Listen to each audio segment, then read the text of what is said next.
The early table toppers make it 3 wins out of 3, and we're all here for it. This is the Blue Monday podcast.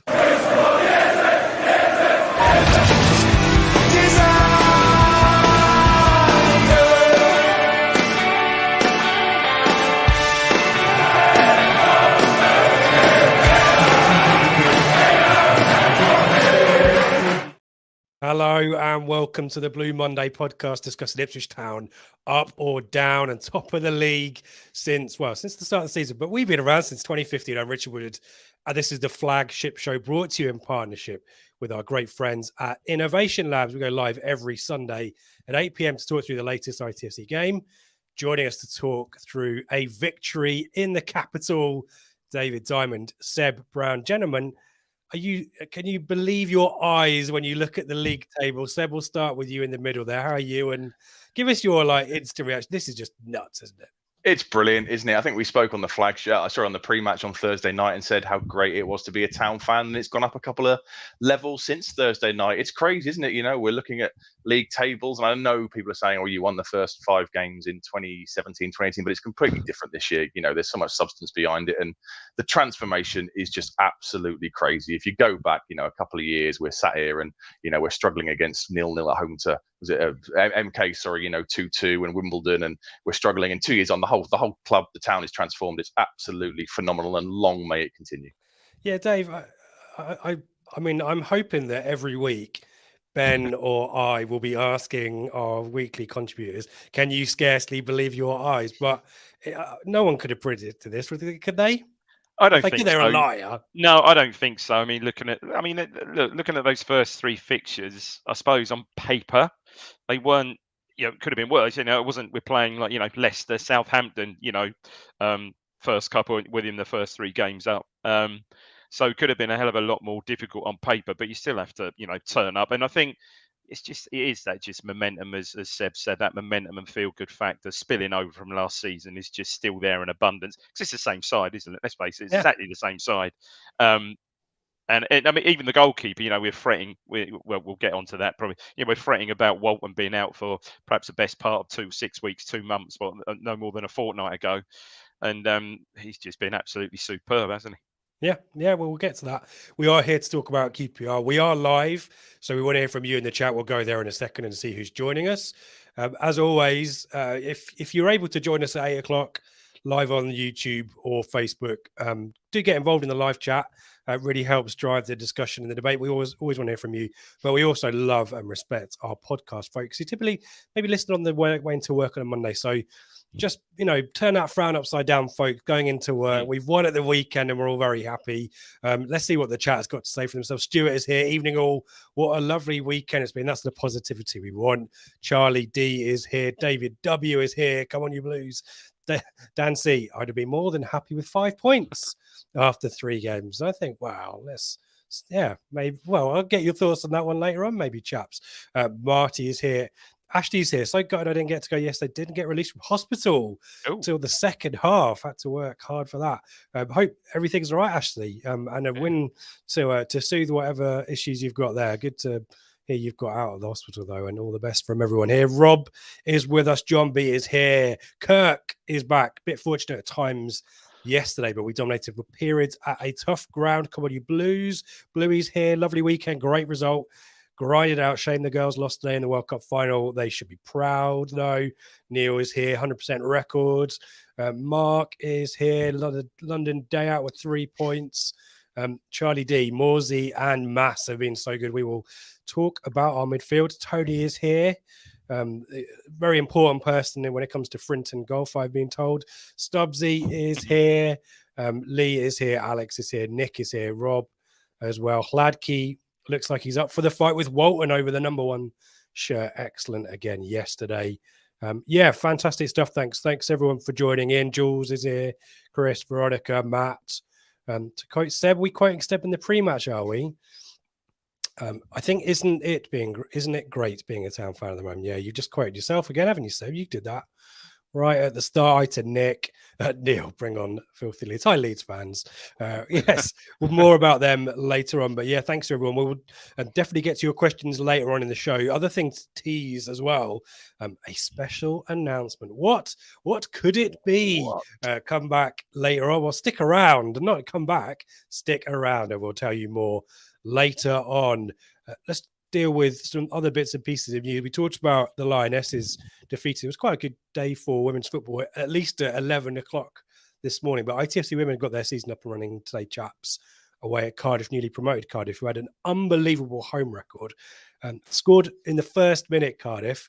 Referee allowed them to take a quick free kick, and we were still setting ourselves up, and they slotted it into basically an empty net. And I think we're quite rightly upset with that situation, but came back into the game partway through. Leah Mitchell with an equaliser, and then Megan Waring with a 92nd minute winner, Dave, to give Town. Do you reckon Megan's dad was there really giving the drum a bash after that one? I would have thought. Smashed it to pieces. Yeah, Megan's first goal for the Town. And, last season the narrative was with a slow start. And so Joe was on this week's ITFC official podcast along with Sophie Peskett. So I definitely recommend giving that a listen. And he was sort of saying, well, we had the season where we started like a train and we beat everyone in front of us, and then it started to dismantle. And last season we finished so strongly. So Dave, we've got to hope that you put those two bits of a season together and you get one whole amazing season and get promoted. Yeah, I think so. I mean, it's been certainly a sort of a close season of transition, hasn't it? A lot of players left. I think I did see, I do follow it. You got, I think we had a player come in on another sort of season loan type thing from Arsenal. Yeah. Yes. Ruby Doe, was it? Ruby Doe? Ruby. Yeah, I mean, Ruby. if she's anywhere as near the standard of, was it Freya from, she'll be a real coup because she was outstanding. But yeah, I must admit, I didn't realise that Cardiff came up with that, really strong home record. So that's a great win first up, isn't it? Yeah, and Billericay next week at the AGL in the League Did Cup. I also get down there for that young Maddie scored 4 on her Billericay debut today? She did actually, yeah. Former Blue Maddie Biggs, 4 goals and an assist away at Plymouth on the opening. I think they were 6-0 winners, Billericay. So that'll be a tough one. So do come down to the AGL and watch me bang the drum and cheer on the team as well. That'd be great. But yeah, as I said, Joe Sheehan, Town Boss, and winger Sophie Peskett on the ITFC podcast. So do give that a listen. If you've been engaged in the World Cup, the Women's World Cup, and you're an Ipswich fan, then again, 2 things put together there. Come and support ITFC Women. If you want more details, at ITFC WOFC is the official sports club, and we'll be talking about it every now and then here on Blue Monday as well. Let's jump into Saturday's action, chaps. QPR away. Let me give you some bits and pieces. I mean, QPR, off the back of a solid away win, Dave, at Cardiff, will ignore the late defeat in the League Cup to them lot midweek, but some injury issues there. Lyndon Dykes was injured and was unavailable. They rushed Chris Willock back as well, but it's definitely a team in a little bit of flux. Seb and I spent a lot of time in the pre-match show kind of talking through the off-field stuff there, but Gareth Ainsworth in charge, and it's a difficult situation for him, but he's a very positive character, as I think we found out over the last few days as well, isn't he? Yeah, he is, and he's, as I think you guys said on the pre-match show, he's been known to sort of set up teams against us before to totally nullify us, and has sort of got results against us when needed. I mean, just obviously following your guys' pre-match, just looking through their team, no great surprises there, I don't think. Obviously, you knew Dykes probably wasn't going to be fit, but didn't seem to be any surpurises there. No, 3 at the back, Seb. We were 3 at the back. The only thing we were unsure about was who would come in and replace Dykes, but they went for Willock, didn't they? Who could only manage sort of 45 minutes. He's had injury issues recently. That was the only question mark. And I guess maybe would they kind of keep it as the 3 at the back system, which, although the graphics pre-match kind of lined up as a 4-2-3-1, I think we all saw pretty quickly it was definitely a back 3. 3-4-3, looked like it. Yeah. Ex-ITFC interest there. Yeah. Starting was Andre Dazelle and Asmir Begovic as well, had a brief loan spell. And Jack Colback, one of these players that Seb and I were expecting to be in the squad during the pre-match, but Still getting up to fitness, having signed in the summer, but he's going to be rushed into the action part way through as well. Probably should have got at least one yellow card on Saturday as well. But you know what you're going to get with Jack Colback, don't you? Anything more to add on QPR, Seb, before we talk about us? Just as we said on the pre-match show, Armstrong was the one to look out for up front, wasn't he? We kind of bigged him up with his pace and his power Mark and his really directness. Good. And we'll talk about how the game maybe shifted when he departed. Spoiler alert as well. But yeah, I kind of felt a little bit worried for QPR ahead of the game. And I think I probably came out of it yesterday thinking, or on Saturday thinking, there's enough there, isn't there? Probably need a little bit more recruitment and maybe another option behind Armstrong. But Ainsworth has got them. It's a swashbuckling style, isn't it? It's probably how you describe it. It's in your face and maybe not pretty at times, but they got quality as well. Ainsworth's always been good at the sort of them against us adversity type role, isn't he? He's very good at that, isn't he? Yeah, well, his 6-minute post-match kind of was textbook. I think they're going to be Champions League season after next. Dave, talk to us about Elias Chair.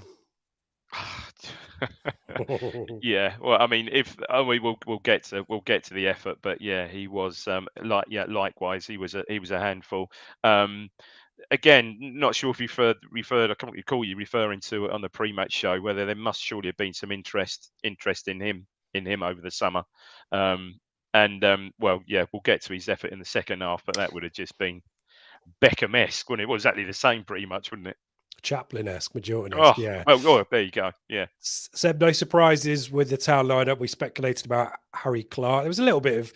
There's always been whispers and conspiracy theories about Harry Clark. I think people reading far too much into the situation there. He was fit enough to make the bench, and he's obviously going to make an appearance as well. But no surprises that this team is unchanged, right? No, nothing. We discussed it and we both agreed on the pre-match show. You keep it as it is. You've got that momentum. It's the same side as last season. Bardenassin in for Clark at the moment, Hagley in for Walton. So you don't change it if you don't have to. Obviously, Clark coming back into the bench was a huge boost. I guess he's being managed. His Achilles issue we managed throughout the season. Probably decent that he got an unexpected extra minutes in the legs yesterday. And yeah, you don't change a winning side, do you? You do not. You don't tinker. So let's talk about the first half, guys, because for me it was a half of two halves, really, wasn't it? I thought, Seb, we started really strongly, didn't we? And there's a big moment here.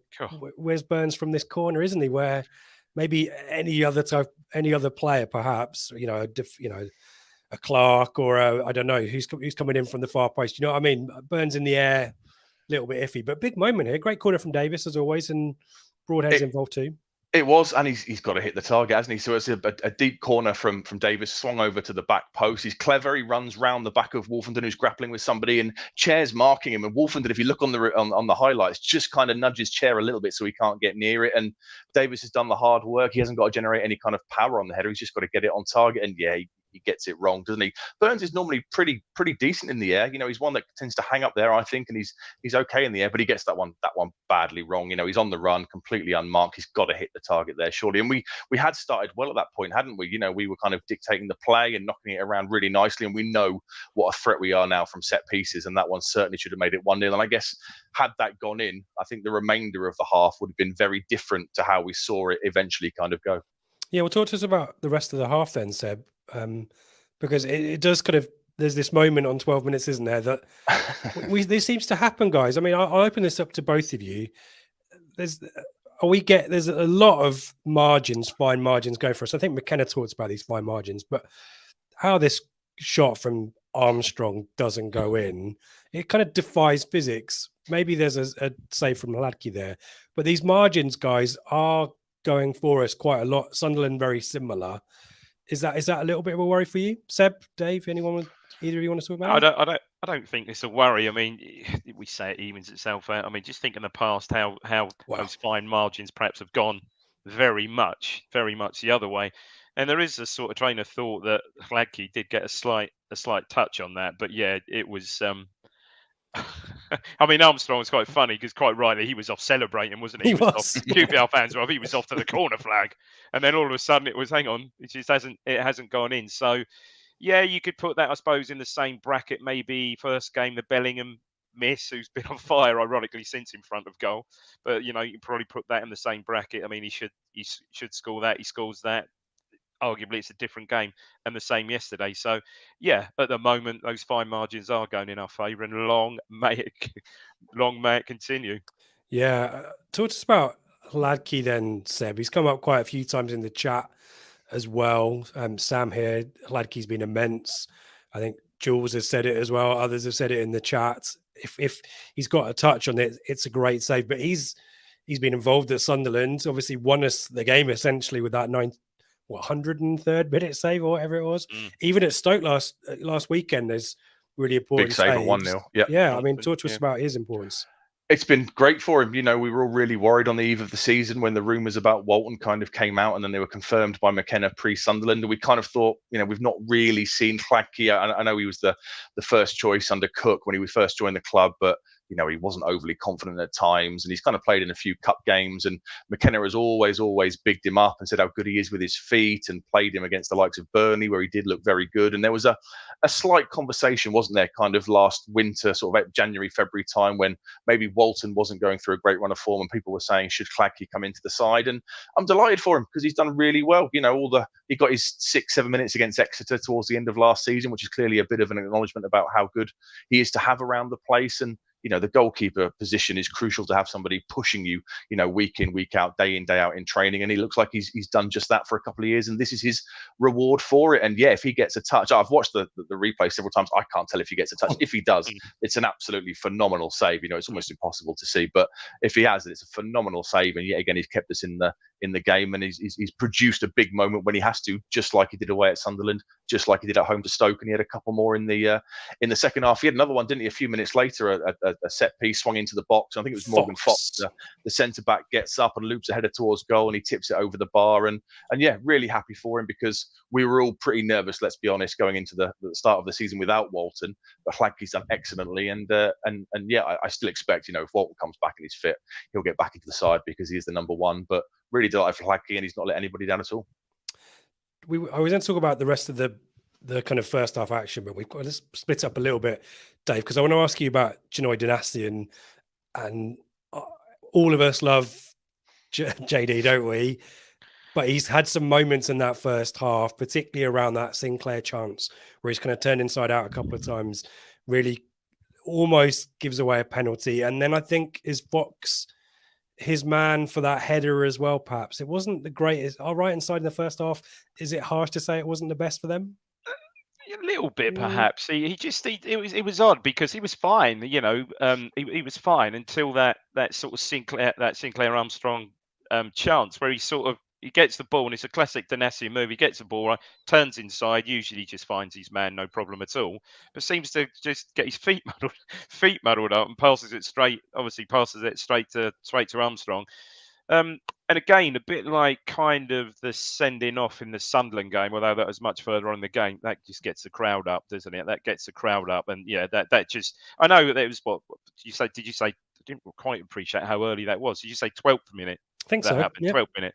Because up until then, we'd pretty much been in control, hadn't we? Knocking around in control, and that immediately gets the crowd up. But yeah, I don't think we should quite underestimate just how much a handful that Sinclair Armstrong was yesterday. And there's that moment in the second half where he absolutely rinses Wolfenden and Clark. And I'd say he actually gave, Wolfenden, who's basically, we've said, is strolled through the previous two games, absolutely strolled through those two games.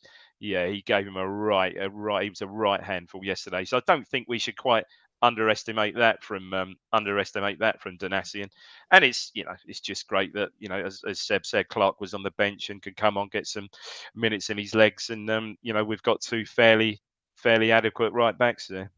Yeah, well, Clark is gonna have to enter the fray, Seb, because of an injury to Nasser. I'm not sure we've heard too much more about that. And even McKenna was talking about he's got Don Ball on the bench as well, play right back as well. Did that change anything for you, Clark's introduction? Not in the first half. I thought the game became quite scrappy after those initial couple of chances. We were chatting during the game, weren't we, you and I? And you said that kind of QPR kind of brought it down. They brought us down to their level almost in a way. They made the game scrappy and not much of a spectacle at all. And I think we kind of, after the Morgan Fox header, the Sinclair Armstrong chance, I think we all kind of wanted half time. We thought, right, go in, completely regroup. McKenna can get into them a little bit, and we'll come outside guns blazing and have an improved second half. Because from about sort of 20 minutes on to the halftime whistle, QPR had the better of the game, better of the chances, and it wasn't much of a spectacle, I didn't think. But it didn't really change into our favour after halftime. In fact, QPR continued to have moments. Dave's mentioned Sinclair getting part. He left Wolfen and Clark for absolute dust, didn't he? There, and with aforementioned Ladke has to make a save there. That's where he showed his rawness, his raw inexperience there. He's incredible run. I mean, absolutely, like I said, just roared past both of them. Really, I saw some comment earlier that they say perhaps Clark pulled out of that a bit. I'm not sure he did. I'm not sure. I think it was just raw physical strength and pace. And he gets his head up there, squares it. That's 1-0, isn't it? But showed a little bit of an experience there. And 2 minutes later, very fortunately for us. Sorry. Can you talk about this moment for KK in 2 minutes later? Because I mean, that was again physics. I don't know how this mad. is going. How does that not go in? I mean, Chair does really well. It's a scramble in the box, blows to Chair. Chair keeps his head really well, knocks it. It's very close in, so edge of the 6-yard box on an angle. Absolutely thunders it towards the back post, and it's sort of like Clark again. Sort of gets his feet in about how that doesn't go in off Clark. I don't really know. Comes back to Kakai, the left back, who just again he doesn't react, does it? It just hits him. Maybe that comes back to a forward, shows a little bit more forwards instinct, and he sorts that out and cushions it in. But he just and you think when that doesn't go, and you think, okay, perhaps again it's going to be our day. And again, harsh on the lad. He was very, very good, wasn't he? And good fortune for us again. Terrible luck for QPR. That 10 minutes later, he's out of the game. Yeah, well, there's a shout for a penalty by Burgess, which was nonsense. And then I think there's one for Hurst. Again, we'll come to that in a second. But does the game change for you, Seb, with these moments? We mentioned Armstrong. I don't know if it's like super mega cramp or he's about a hamstring or something, but he looks in a lot of discomfort, doesn't he? He was the main outlet. I mean, let's be honest here. The chances are falling to Armstrong or Chair speculatively, perhaps, ignoring the melee on 52 that we just talked about. So this is a big moment really in the match, isn't it? Because on comes Ryan Coley. He was making his debut. He's a youngster, certainly not got the pedigree or, you said he's raw. He is. He's raw Armstrong, but he's certainly been a threat and was on it yesterday. And him going out, and then Field going out later on, having come off worst on a challenge he really did need to make on Clark as well. Is this the turning point in the game, Seb? I think so, yeah. I mean, Armstrong was causing us all kinds of trouble. He was breezing past people, like Dave just said, breezing past Wolfenden. The ball was kind of sticking with him. He was a nuisance. He was pacey. He was direct. He was powerful. And they kind of lost all that when the kid comes on to replace him. And then Sam Field, who again was kind of a bit physical in midfield, made a nasty cheat. He got booked for the challenge, didn't he, on Clark, I think. He took a bang to his head on the way down, and he kind of plays on for a little bit and ends up getting subbed off. And again, I think it was a kid that came on to replace him as well. And that's two kind of, experienced players going out. And I thought that when the lad came on up front, he was physical, he was a big lad, he was running a few flick-ons, but he didn't have that athleticism and dynamism that that Armstrong had. And we kind of spoke a little bit, didn't we, and said it'd be good if he can sort of blow himself out like a fighter. Sinclair Armstrong, he was so powerful, so big in the first half. We were kind of thinking hopefully he won't be able to do this for 90 minutes. And that's just what proved it to be, and I think that kind of changed the game a little bit. Go on. Speaking actually to a QPR fan. Sorry, I was speaking to a QPR fan, and he was raving about Armstrong, but he said if there is a question, it is about his general fitness, and it seems like he's one of these young lads that's just outgrown his strength. So do you know what I mean? So he is susceptible to muscle and tissue injuries because at the growth rate he's at. Because you look at the guy, he's a big. He did his look. legs Someone don't said look big enough for his like body. Mike Tyson. He looked like a flipping boxer, didn't he? Bit like Tyree Simpson, perhaps to a degree. And that's what he thought, that he said he'll perhaps continue to have injury problems until he can sort of grow into himself almost. Yeah, well, it seems like Ainsworth was talking about that post-match, and they tried, he said, to slowly, because of the soft muscle injuries, I think it was, that you talked last about. season. Yeah, I Kind saw of that. did a slow Yeah, burn. a lot. And Mark's point here, I've had it up for a while, Seb. I agree. Our fitness is a Yep. big factor here, because we didn't tire in the game, and if anything, there's the kind of big lull. We haven't talked about us for, in terms of the match action. There's a big gap between Burns' chance. I know Hurst had a few moments first half, but really in a meaningful way, QPR were kind of on top for a while, weren't they? But Mark's right, that fitness not only allows us to get in these last cast tackles and get the ball up the field when we need to, but other teams cannot sustain their intensity, and QPR have kind of proven that. And Mark's got a point, hasn't he? Definitely. And we saw it last year against the kind of the smaller sides. Our fitness was telling towards the end of games. And it's no surprise, we had this kind of two-tier pre-season where McKenna kind of, we had the minutes in the legs against the local sides. And then they really sort of ramped it up when they came back from the first pre-season trip. And I think it must have been one of our busiest ever pre-seasons in terms of fixtures. Was it 7-8 games we ended up playing in the end? And that has now put us in a really good stead for this kind of fitness moving forward. The only player I thought looked absolutely shot towards the end was George Hurst, but that in the role he plays, that's always going to happen. We saw that last year when he was sharing the minutes with Ladapo in the kind of the run-in. He puts himself about for 65, 70 minutes. He runs himself into the ground, and I just thought maybe a bit of energy was required up front. He was the only one I would have said needed to kind of come off the rest. I mean, how Davis can keep going up and down that flank all day. Compare him to a year ago. A year ago, it was pretty much a religious substitution on the 60-minute mark, wasn't it? We'd see Greg Lee kind of come in because Davis was absolutely blowing, and that's coming off a Bielsa-esque player who kind of should have fitness at the front and center of everything he does. But this year, how he keeps going up and down that flank is absolutely incredible, and a real testament to the work the guys have put in during pre-season. Yeah, and the players have mentioned it, as Joe Cook had mentioned here, that the players all talked about how they'd done so much running and our pre-season had been tough. Well, in McKenna we trust, right? Dave, let's talk about the key moment of the game then, the match-winning moment. Before we talk about it, because he's going to come up in a second, Steve Cook, who recently signed on a free, I think, from Forest to QPR, experienced head, useful for them in the back, marshalling their defence. He nearly scores from an overhead kick from the corner. But Did he not score a similar goal for Bournemouth at Portman Road? Oh, did he? The 2-2 help us game. out in the chat. The 2-2 game. Did he not? I'm not sure it was a bicycle kick, but I'm sure it was like a volley. I might have got this wrong and someone will shoot me down. I'm pretty sure. So that 2-2 game back in, when would that have been? 14-15. I think it was Good Friday, something like that. I'm pretty sure Cook, not sure it was quite an overhead kick like that one, a bicycle kick he tried and then almost pulled it off. But I'm pretty sure he did. But look, I'm probably totally wrong. There we go. But he's not. Yeah.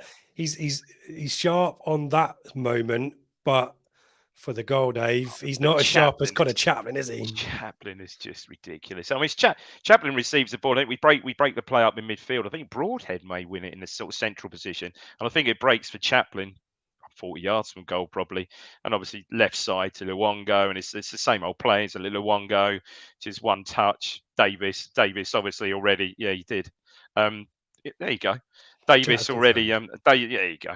Davis already wide left on that, level with the 18-yard box position. I love that he passes from Davis because he just knows where Chaplin's going to be. He just pings a ball along the line, along the 18-yard box, and he makes a reasonable connection, Chaplin, does he? But not brilliant. And I think it's a Colback, I think, that might get the first block in.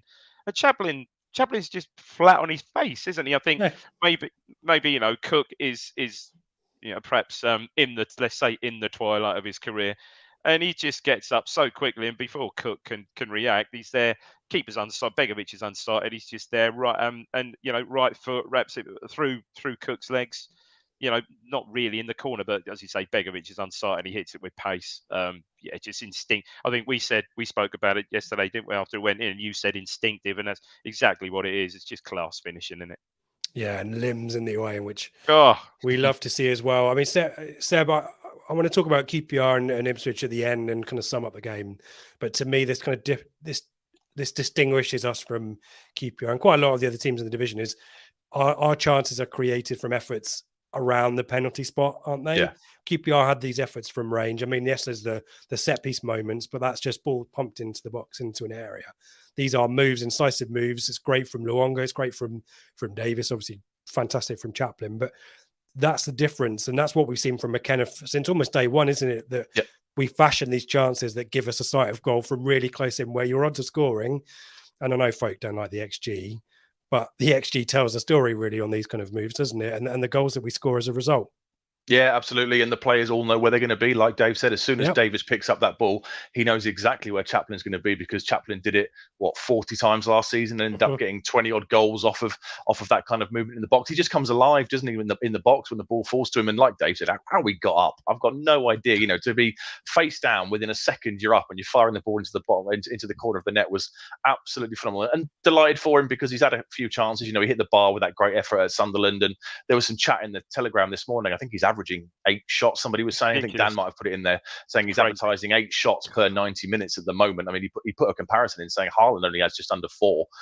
So delighted for him. I mean, he started last season similarly, he didn't really get off the mark till I think it was the MK Dons game, the 3rd, 4th game of the season maybe, and then went on a great little run. And he is a player that tends to score in bursts, so hopefully this will set him off on a goal scoring run, and delighted for him. You know, really deserves that. He was the talisman last year. He's worked so hard at getting in those positions still in the first 3 games, and finally got his reward with unbelievable reactions to get up so quickly.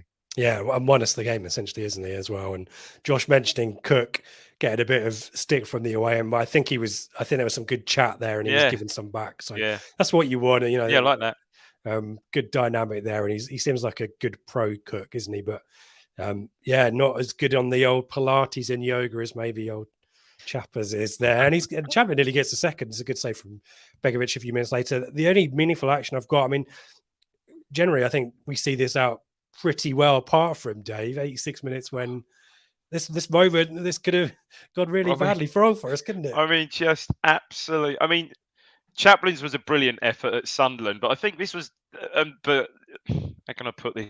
It's kind of Rooser-esque, isn't it? Because he's so Chaplin's wide, effort was a bit more obvious, because that basically came, you know, Chaplin, you could see central position, keeper off his. This just came from nothing. This just came from nothing with seemingly not that much sort of backlift, and he absolutely launches it. And I've got to say, a backpedaling Flaggy, that is a good save. That is a decent save, because he's got to get that exactly right. The ball's dropping over his shoulder, and absolutely, you know, just palms it one hand over the bar. That's a very, very good save. And another feature I thought, certainly second half and this season, touchwood, famous last words, here comes a free header against Leeds. The way we're defending set, but you can see the work, how we defend set plays and stuff. Absolutely outstanding. We just attack every single one, don't we? Every single one, which perhaps in recent season hasn't always been the way. But that would have been. Yeah, you gutted to concede a goal like that, but if that goes in, it's just hands up. I mean, fair play. It's another of these moments where we're on these viral video compilations of crazy goals in it. Anyway, like Lewis McGuigan. It was so good. It was. You could see from the replays, it was dipping just under the bar. Incredible shot. Yeah. Neil blaming Hladky. I think that's a bit harsh, isn't it? Yeah, I think so. I think you know, he was off his line, obviously, but no one's expecting that from Keeper's got to stick on his line. 5-6 yards into the halfway line. Exactly. A little bit harsh. I think that's harsh. Yeah. There you go. Sorry, Neil. I didn't mean to create a pile on there, but I think we're defending Hladky's honor there. I'm not sure he could have preempted that moment, and it's not his fault that he's not as tall as Christian Walton either. He probably just good point. Really just touches up over the bar, doesn't it? But I have to say, apart from maybe a question mark over the added time, I'm not sure the referee was as good. Well, it was incisive on the time wasting that QPR when it was level set. I was bitching and moaning about this because I've got to be in my bonnet about it. It's the consistency, isn't it? That's the really annoying thing. You know, we saw Flaggy booked 2 games on the bounce. We saw Donasian booked for a throw-in last week, and then this referee had a completely different set of rules, and he wasn't following the same code. And there was one in the second half. I can't remember who it was. One of our players kind of shoulder barged one of their players out, and it's right by the line, and he's flagging immediately. And then a few minutes later, one of their players does it to us, and nothing's given.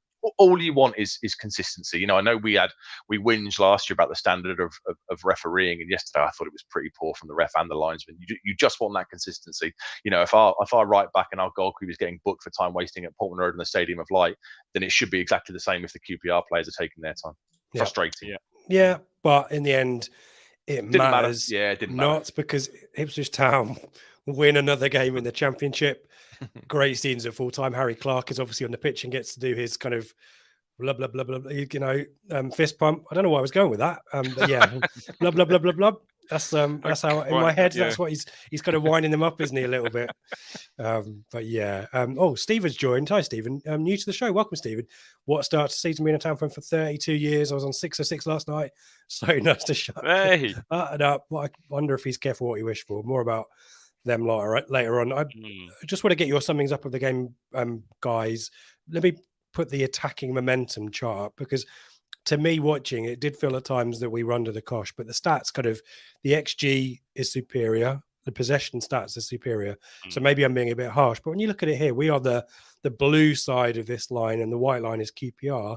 There's good chunky spells here, guys, where we've got the attacking momentum, as this graph indicates. Am I being harsh, Seb, that maybe we weren't in that game as much as I would have liked us to be?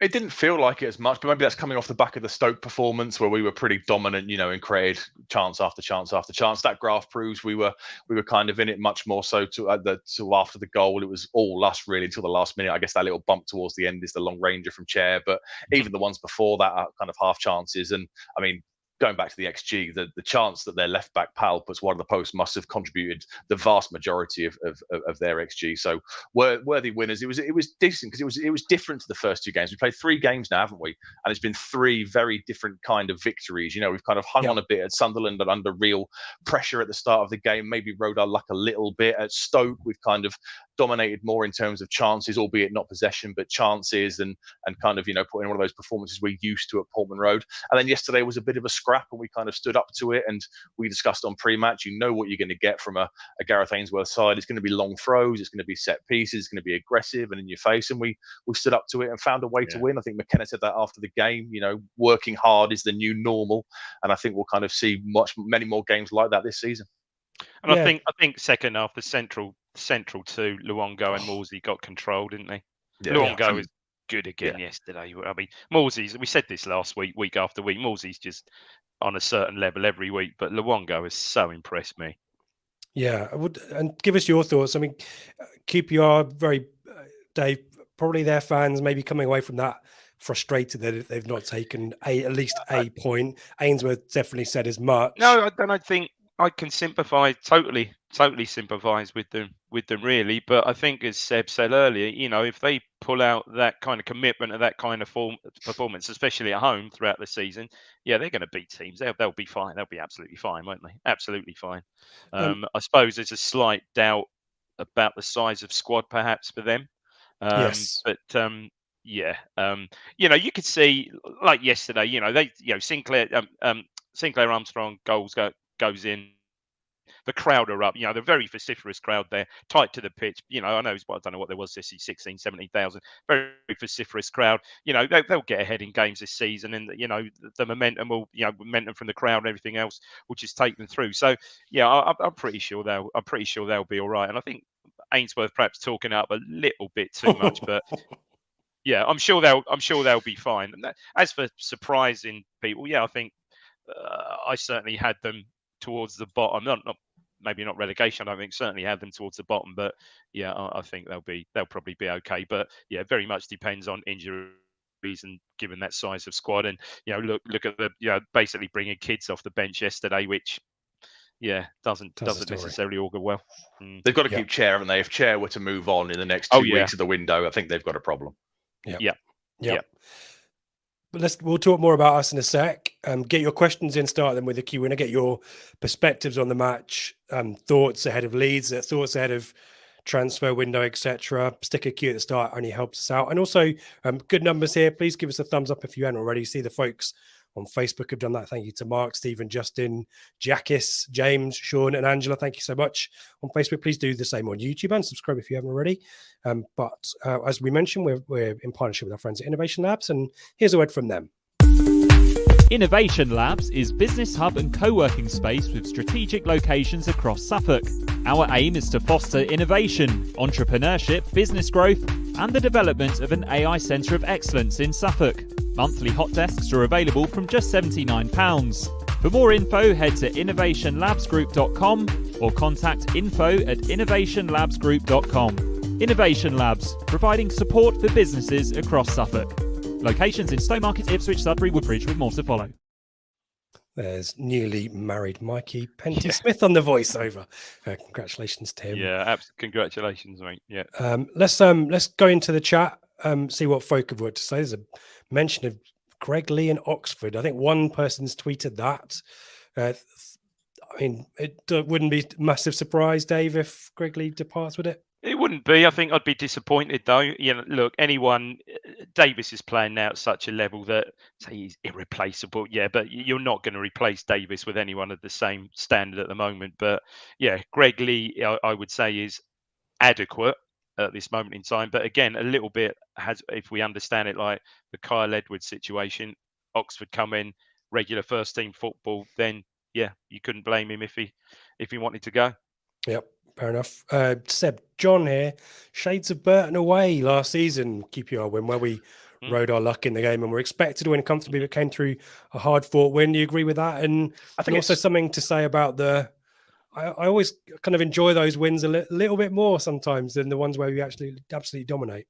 Yeah, the ones you have to work harder for. I think it's a fair comparison. I mean, I thought we played better yesterday. We did at Burton away last year. I don't think we were great at all against Burton, but very similar. Yeah, early on in the season, bit of adversity, relying on the goalkeeper for a couple of big moments. I remember Walton saving a chance within minutes of that game kicking off, and relying on a bit of quality for the goal. Harness back then and Chaplin yesterday. So yeah, very very similar. Yep. If we follow on from that game, does that mean we'll be signing Armstrong? Yeah. Well, yeah. And then loading him out. Yeah. Loading him back in January. Telegram, didn't it? Yeah. Back to QPR in January. Yeah. Yeah. Well, enjoy that one, Ashton.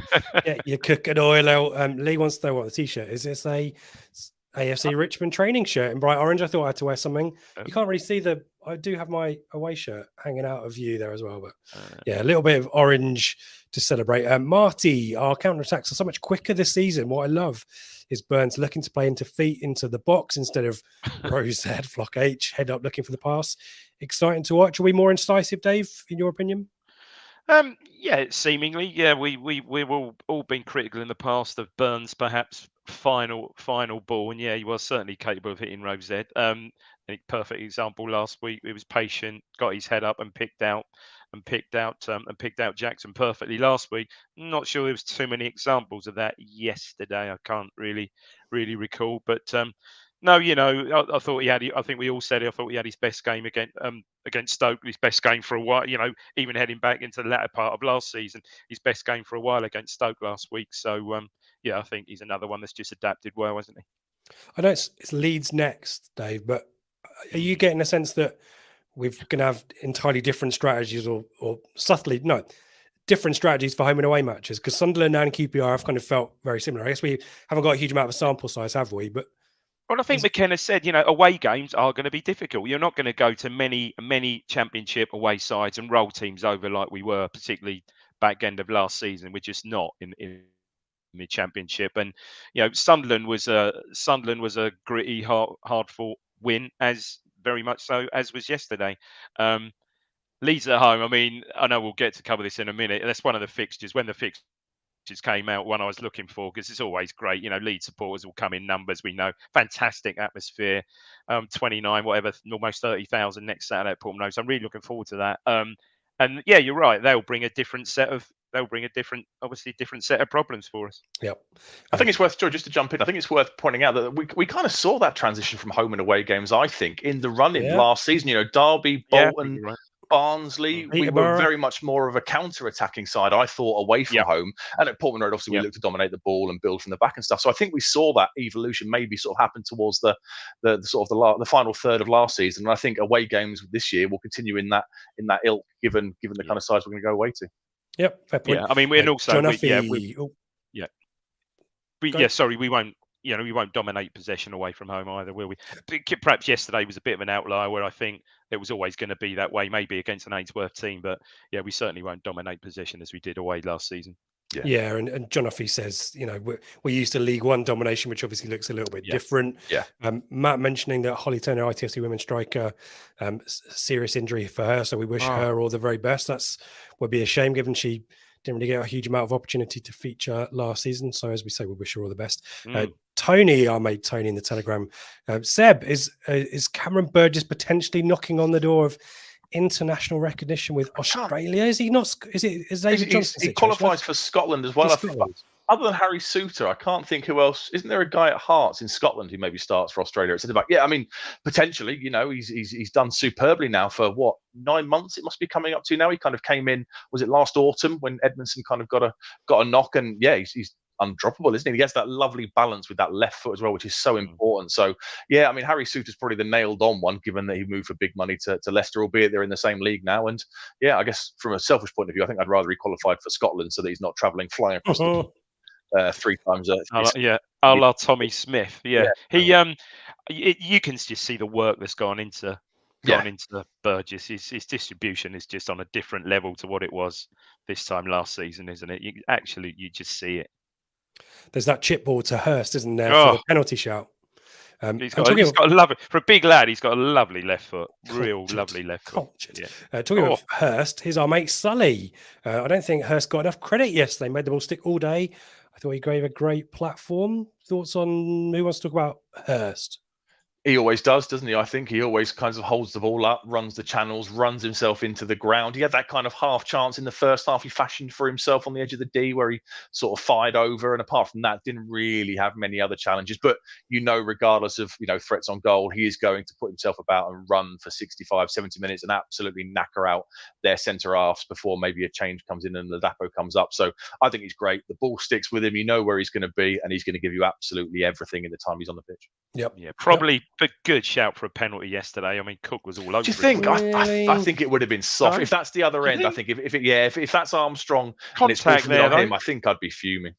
You think a bit like Donasian and Clark first game of the season, perhaps one of those? I don't think that the contact is as strong as Donasian's in the first game against Sunderland. Actually, I think referees have got a little bit of an instruction to be a bit more stronger on the contacts. I think that there's a definite question mark for it. I just kind of think that the Burgess one was even less of a shout when he stabbed the ball in, didn't he? But I think it's a little bit soft, and I guess I'm more frustrated that Hurst probably could have got a shot off there, couldn't he? Can you think take the Hurst shot? goes down? You think Hurst goes down a bit easy there? Let us know in the chat. Let's give us your thoughts. Okay, penalty or not a penalty for Hurst in that second half. Matt is back with a question. Are we still in the market for upgrades this window or better backups to the existing starting 11? Dave, do you want to deal with that one? Well, as far as we know, we certainly are with 2 weeks to go. I mean, obviously after Mr. Ashton's comments, 10 days ago now, perhaps, about leaks in social media, etc., it has gone really quiet, hasn't it? Really has gone quiet. So we've been down this road before in the last couple of close seasons, haven't we? And then suddenly out of the bag, there comes a real sort of left field announcement, so to speak. So let's hope so. 2 weeks to go. Yeah, I would certainly think there will be. You'd like to think there'll be 1 or 2 in, but more, and also there'll more than likely be 1 or 2 out as well. You would think. Yeah. I'm going to pause briefly. I'm going to do a couple of bits and pieces, and then we'll come back to your questions. You can tell that this is my first flagship of the season because I've ignored the running order of my script. We do need to talk about the rest of the championship action, folks. So let me put the scores up on the screen, and you can each take a game. It's in ascending date order. Them lot at the top looking pretty decent, aren't they? Rowe, good annoying, goal isn't it? there. Yeah. Good win for them. Millwall defensive, not great. And got a bit more about them. Yeah, Plymouth tasting late defeat. It's their turn for that. And Southampton proving their home record isn't as resilient as maybe they thought. Hull doing well. Birmingham doing well. Leicester keeping pace with us. Borough still can't buy a win. Sheffield Wednesday, still no win for them as well. Good away win for Preston. Stoke bounce back at home to Watford. Sunderland finally off the mark. Joe Bellingham with a double, and he could have got a hat-trick, in fact, as well. Swansea and Coventry really can't get going, and Leeds, West Brom similarly. Leeds, obviously, opponents next week. Any games catch your eye, Seb? Obviously, we've got one eye on next week was the Leeds game on telly on Friday night. You know, they just can't get going at all. They've played 3 games, two draws, 1 defeat. half the squad seem to want to leave. Somebody else has left today, which for a change, I think it's not a transfer. Tyler Adams has gone to Bournemouth for some 20 money. million. So they might have some money to spend now, because most of their outgoings have been loans, as we will discuss in midweek. But they can't get going at all, can they? I kind of thought Ellen Road under the lights, potentially they might get the season up and running, but they are still flattering to deceive. I also thought there were a couple of cracking goals this weekend. Have you seen the Aaron Ramsey strike for Cardiff against Leicester? What a hit that was! And the Leicester was the Leicester strike. First goal, there was two. The first goal for Leicester was an absolute stun, and the lad Hackney for Borough scored an absolute worldie. Yeah, I mean Leeds. Yeah, I mean, I watched that game. I mean, Santi Thomas almost took the lace out of the ball and put the first goal in, didn't he? I mean, it was a bit harsh. Certainly, you could see why the ref was very, very much unsighted. I think upper level that goal certainly doesn't get allowed. So a little bit unlucky really, but they just haven't got it going at all. Although I thought James looked lively as ever. So he'd certainly be one to, no doubt you'll touch on that. He'll certainly be one to watch, I would have thought. But so looking forward to that. And as you said, sorry, just quickly, as you said, Plymouth, a little bit back for them, conceded in 94th, I think it was, Che Adams. Yeah, well, and Sheffield Wednesday as well. Booze at full time there. Not a happy home life for Sheffield Wednesday. So odds on Darren Moore being back in. Well, he was at Derby last week, I think Ben was saying. He's eyed up that one, maybe perhaps with Paul Ward. I don't know what Derby did the weekend actually, but they're on the horizon. 1-1-0, didn't they? Yeah, they won 1-0. Wednesday are on the horizon, aren't they? Is it 3 games time? I think. Hold that thought. We've got a question on that. Here's the league table. Let me put it up. Ipswich Town in first position, courtesy of a 1 goal better goal difference to Leicester. But look at them lot, third. Averaging 3 goals a game. Expecting that. Birmingham wasn't expecting that either. Southampton and Preston, Hull. Yeah, it's a strong top half, that, isn't it? That division. But look, who's top of the tree as it stands? In terms of bits and pieces of the podcast, before we go back to, go on, Dave. Have you got a point? Or are you just scratching yourself in a just scratching. That's fine. Before we get back to your questions, anyone not looking at the podcast, anyone listening, that's weird. Anywhere untoward. No, he wasn't. I was just, my host's spidey senses were tingling, and it was false alarm for those of you who are listening on the podcast. Bits and pieces of podcast news, as we say. I teased it at the start. We'll come to the special announcement in a second. Next week, a lot of Leeds related stuff. We'll do a pre-record of something. It might be another combined 11 live pre-match with, I think, Seb and I. Yeah, on Thursday night we'll go live, so we'll get your insights and we'll do loads of research and get a load of stick off Leeds fans for slagging him off. So that will be entertaining, at least for that. And then we'll be back for the flagship show this time next week, 8 p.m. looking back on the Leeds game. So do join us, get involved in the chat, do subscribe. You'll see the video pop up there a couple of hours in advance, so you'll know when to join us. But 8 p.m. typically Thursday and Sunday, and some pre-recorded stuff midweek. Telegram group. As I said, counting down the days till the transfer window shuts, and I can retain some order in the matchday group. But great chat there yesterday, and the discussion keeps going 24/7, 365. So do join our Telegram group. Head to our merch store as well if you want to support the podcast and get some branded goods. Blue Monday, ITFC.co.uk is our website. And thanks, as always, to our friends at Innovation Labs, who are the partners of the Flagship Show. Here's an announcement for you. I can't go into full details, but I can go into sufficient detail that people can begin to plan. October the 7th, Saturday, October the 7th, Preston North End v Ipswich Town, or Ipswich Town v Preston North End, I should correctly say. After that, chaps, join us for Blue Monday live at Portman Road, part 2. We've got the green light from everyone who matters at Ipswich Town to make that happen again. We're making some arrangements to get some more appearances from players past and present. Probably more likely past if it's a match day. But yeah, great time last time. Saw a lot of you there. So we're really fortunate and privileged to be heading back to Portman Road. So we're a lot of arrangements to make, but hopefully end of this time next week, we'll have ticket details for you. So do join us for Blue Monday Live. It'll be great fun. And yeah, as always, guys, kind of a pinch me moment to be stood in Portman Road doing podcasty stuff, isn't it? I'm just looking forward to see how Joe Fairs can top his outfit last time out. Joe Fairs with his static electricity fire risk. Yes. So Saturday, October the 7th. It will be the Saturday. It will be after Preston. We'll do our best to minimise the time gap in between the end of the game and the event starting. But we'll be back next week, either in advance of the flagship or on the flagship, and give you all the details of what you need to know. So happy day, something to look forward to in just under a couple of months' time. So very exciting stuff. Shall we head back to the questions and finish off with those? What else have we got here? We dealt with, hello to the Shire Shark, 1962. As a Scot, I'd happily see Burgess in the squad based on how he's been playing over the last 8 to 9 months. Here's the question, Seb. You can go first on it because I think you were about to go there. Tom asks, how long will this momentum last? The key question. Leeds, Cardiff, Wednesday, looking vulnerable, or he says winnable. 7 points, question mark. Hard not to get ahead of ourselves. Are you getting ahead of yourself? Going at the minute, 7 points is I think we have to be looking at 9 for those 3. No, you can only take one game at a time, but certainly, Cardiff at home, Sheffield Wednesday away.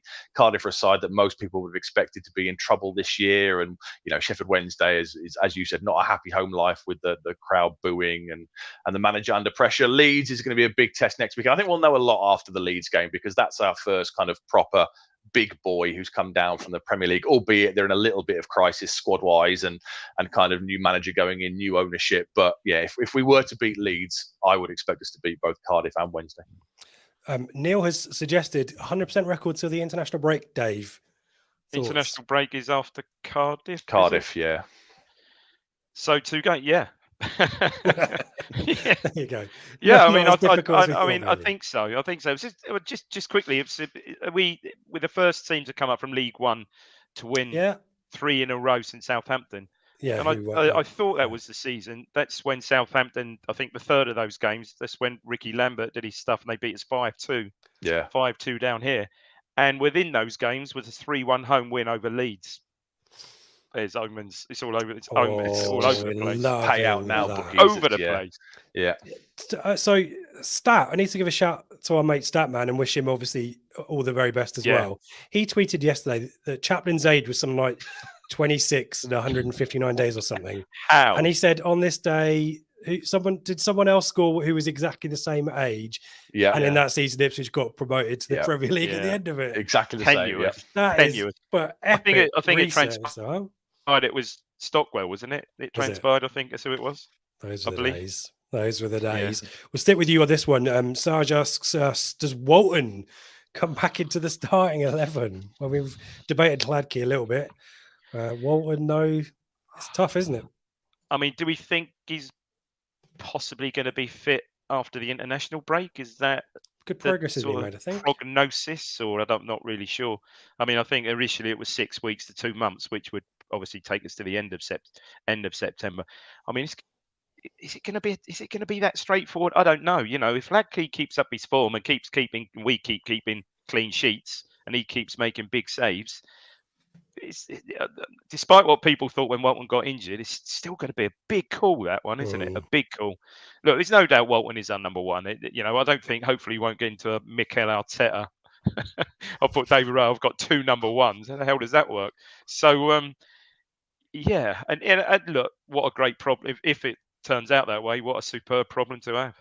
Yep, exactly right. Well, that's why McKenna is paid the big bucks. Grant Tate just wants a shout out for Cameron Burgess, the Rock at the back. A lot of other support for that as well. Kev Hansen, anyone heard the Liverpool sniffing around Walton? I'm not sure I buy that one, Kev. No, doesn't pass the test. Maybe, we'll skip one there. Norman Burns has not had a great start. Excellent against Stoke. Do we need an upgrade on the right? I mean, Seb, your thought? I mean, Raksaki. It's the perennial Raksaki link with everyone now, isn't he? But, every Sunday you're waiting for an article on Twitter or on a newspaper to say where Raksaki is linked with this week. I guess Hutchison looks very kind of inexperienced at the moment, doesn't he? He's not really had a senior loan anywhere, and he is kind of the backup. But Caden Jackson can play in that role as well. I think we will see another attacker come in who can maybe play kind of wide or slightly withdrawn behind the main striker, or as an out-and-out striker, a la Tyrese John Jules, who we keep quoting. Burns, yeah, wasn't amazing yesterday. A bit sloppy in possession a couple of times. Had the header miss in the first half, but was excellent the week before. So yeah, I expect Burns to start against Leeds. And at the moment, it's his shirt to lose. He was very good in the run-in, and it's his shirt to lose at the moment. But I think if we do see an arrival, I would still expect someone to come in who could fill in that role if need be. Yeah. If everyone stays fit, the team at this moment in time picks itself, doesn't it? It does. Yeah. Rob asks, Dave, with her shattered at 70 minutes yesterday, but McKenna not bringing Ladapo on until the 92nd minute. Do you think Ladapo is slightly falling out of favour with McKenna? Yeah, it was an interesting one yesterday because he did look out on his feet. He played 90 plus 2, 90 plus 3. And Neil's right, it is a horrible job up there. We've said that before, and he does it so well on his own. I don't know. Obviously you would think that maybe it was conveyed to Hurst. Are you good? Are you good to see out the 90 yesterday? Yes, I'm fine. Yeah, I'm still feeling reasonably fresh. So perhaps that's what it was yesterday. It was a tight game, and he really didn't want to change it, even too radically, even too early, even up top. So I don't particularly think he's fallen out of favour, but again, Ladapo, he needs to, come on perhaps with 10 minutes to go, grab a goal as he did perhaps in certain games last season, and his confidence is suddenly back. I wouldn't say his confidence has gone because he hasn't really had a chance this season, has he? And maybe he's a slow starter. Obviously, in the Bristol Rovers game me and you went to, he wasn't great, but yeah. Marty, did anyone believe that when Massimo was announced last season that he would go on to be one of, if not our best players this season, let alone last?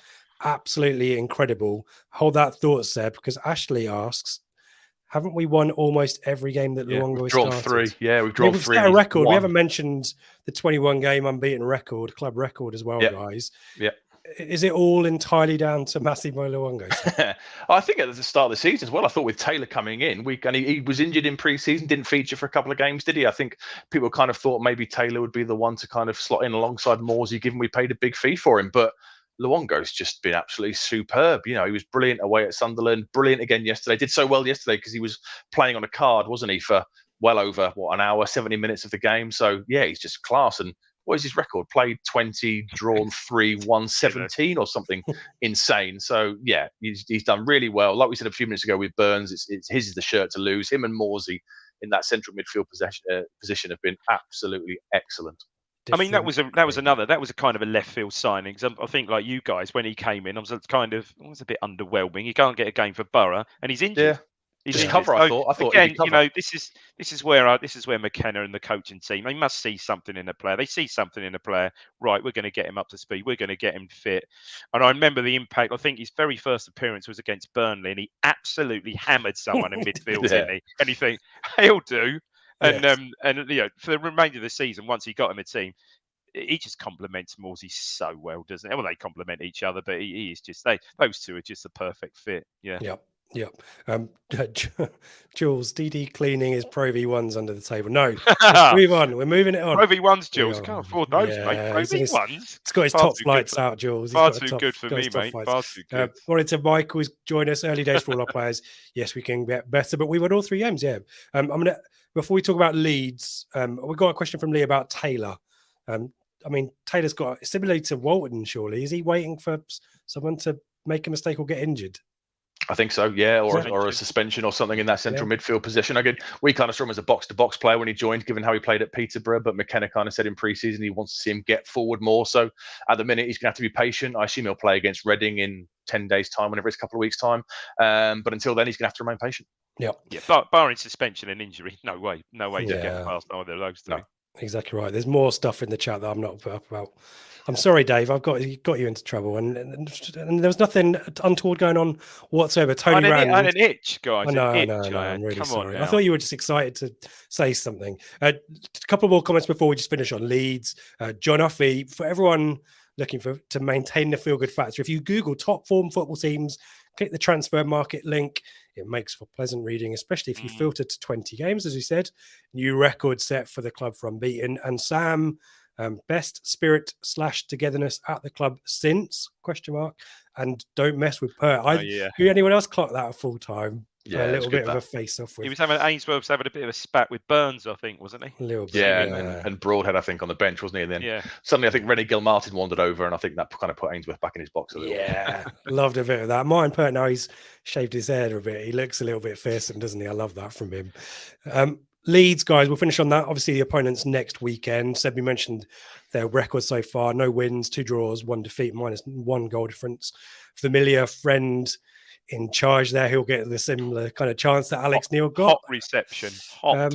But lots of issues off the pitch, lots of injuries as well. Maybe some players that might come back there. But is the narrative, is the chat, Dave? I'll come to you because Seb is going to give us an hour of his thoughts on Thursday. Well, maybe 45 minutes. Great time to play Leeds, really, isn't it? That's the headline, isn't it? No, it is. It is. Clearly, they're a club that came down, club very much in transition. Although, as you said, they sold Tyler Adams today, so there's money in the bank. But no doubt, which they'll be looking to get players in within the next 2 weeks. But hopefully, maybe not the not before the weekend. Yeah, I agree with the comment there. I think Dan James is their danger there. So yeah, that should be it. That should be a really interesting tussle. As perhaps we think Dan James against Harry Clark could be crucial as the game pans out. You would think, but I looked through the Leeds team from yesterday, and yes. So some good players, some quality there. So like I said, looking forward to it. It's always a brilliant atmosphere against Leeds. Their fans are big numbers. They bring a lot, don't they? Brilliant fan, brilliant numbers. They'll come en masse. I think in recent seasons we haven't played them, but they've taken the whole of the top of the Cobbold stand. So obviously they won't. It'll be interesting to see because obviously Section 6 is up the far end near the Sir Bobby end, so that'll be interesting dynamic. So it should be just a fantastic day. And your first home game of the season, Seb? It is, coming home for it. Looking forward to it. I'll be back in the Cobbold and have Section 6 behind me. So really looking forward to it. What a game to come back to. Can't wait. Yep, great stuff. Well, as we said, we'll be back for the pre-match Thursday live at 8 p.m. All the Leeds chat that you want and predictions.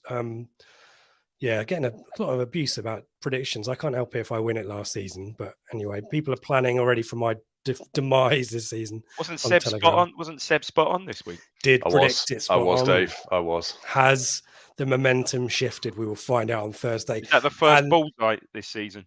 Say again? Is that the first bullseye between both of you this season? For a town game, I think it probably is. Yeah, I think it is. Yeah, I think so. Yeah, there you go. Yeah. End the feature.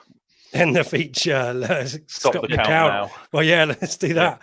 Thank you everyone for joining in. Great numbers in the chat. Please, before you go on YouTube or Facebook, do give us a thumbs up. Obviously, do subscribe. Thank you to our listeners on podcast land as well. Do give us a review. We haven't had one of those for a while in iTunes, so I do like anyone that quotes Partridge or The Office. But great week. Thank you everyone for the thoughts in the chat. Any final thoughts, guys, before we say goodbye, Dave? No, just onwards and upwards. Let's just keep this great feeling around the club because it is just brilliant, isn't it? Yep, exactly right. Seb? Exactly like Dave said, onwards and upwards, and just enjoy it, everyone. It's our time. We deserve it. There it is. The voice. Did you see some guy had a selfie the video? With him? Yeah, brilliant. That was cracking. You got to do the voice, Seb. Come on. No, I'll leave that to better impersonator. You're the impersonator. You did the Paul Cook for so many years, so you can sign us off with that. It's a Paul Cook interview went viral again on Twitter yesterday. I'll get in practice. I'm a bit hoarse. I've been speaking for too much. Thank you everyone for joining in. We've gone extra long, but I'm careful. I don't know where I'm going today. Extra long, jumbo size edition, but as always, plenty to talk about. And why wouldn't we go extra long when Ipswich Town top the championship table at this early stage? Thank you everyone for watching. Have a great week. We'll see you for Leeds.